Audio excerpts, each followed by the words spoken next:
چې کس پنجابي ریاست خوړلی دی، دا چې کومې عربې دی کوي، دا چې کوم شرمناکه لوېدلي حرکتونه دی کوي، دا د شکست نښانیانې دي. او دا چې موږ ولاړ یو د ده د هر کم ظلم باوجود پر میدان ولاړ یو، دا د فتحې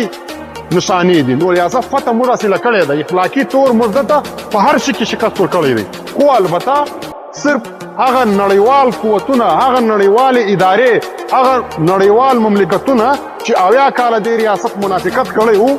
دلته دا هر څه د خپله کول، ترهګري د خپله کوله، خو نړیوالو ته یې بیا